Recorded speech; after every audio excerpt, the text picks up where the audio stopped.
সবুজ পাহাড়ের কোলে ছবির মতো সুন্দর এক শান্ত গ্রামে বাস করত রাহাত নামের এক যুবক, যার বয়স মাত্র ২৪।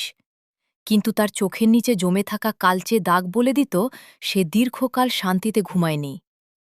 কারণ রাহাতের মন ছিল এক উত্তাল সমুদ্রের মতো, যেখানে হাজারো চিন্তার ঢেউ সারাক্ষণ আছড়ে পড়ত, এবং ফেলে আসা দিনের আফসোস আর অনাগত দিনের ভয় তাকে মুহূর্তের জন্যও স্থির হতে দিত না।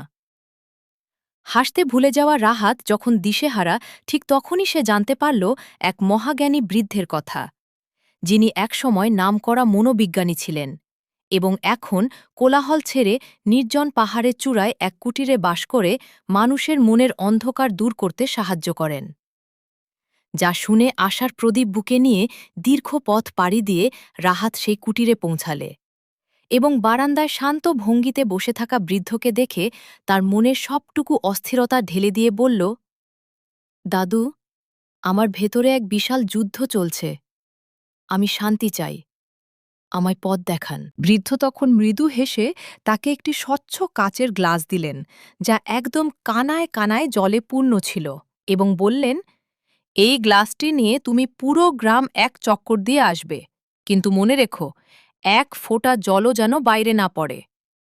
ফলে রাহাত চ্যালেঞ্জটি গ্রহণ করে অত্যন্ত সতর্কভাবে পা ফেলতে শুরু করল, যেখানে গ্রামের আঁকাবাঁকা পথে কত মানুষ, কত শোরগোল পাখির ডাক ও শিশুদের কোলাহল থাকলেও তার পুরো অস্তিত্ব মিশেছিল ওই টলটলে জলের গ্লাসটিতে, যার কারণে দীর্ঘ সময় পর যখন সে ফিরে এলো, তখন তার এক ফোঁটাও জল পড়েনি।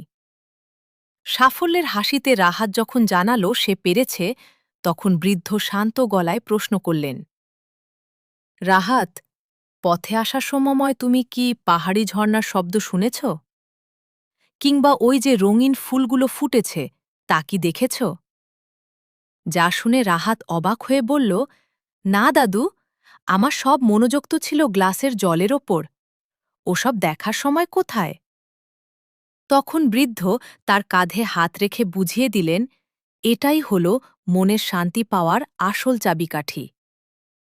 কারণ যখন তুমি গ্লাসের দিকে পূর্ণ মনোযোগ দিলে, তখন তোমার মন থেকে অতীত আর ভবিষ্যতের সব চিন্তা মুছে গিয়েছিল, এবং তুমি শুধু বর্তমানে ছিলে বলে তোমার মন অশান্ত হওয়ার সুযোগই পায়নি। রাহাত তখন স্তম্ভিত হয়ে দাঁড়িয়ে বুঝতে পারল, শান্তি কোনো বাইরের বস্তু নয়, বরং আমরা যখন অকারণে পেছনের দুঃখ বা সামনের ভয় নিয়ে পড়ে থাকি, তখনই মন অশান্ত হয়। কিন্তু বর্তমানে বেঁচে থাকাই হল প্রকৃত সুখ।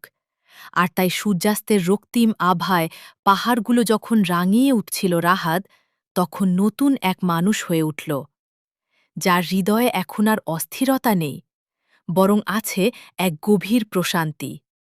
কারণ সে শিখে নিয়েছে, জীবনের গ্লাসটি হাতে নিয়ে বর্তমানে হেঁটে চলাই হল আসল সার্থকতা।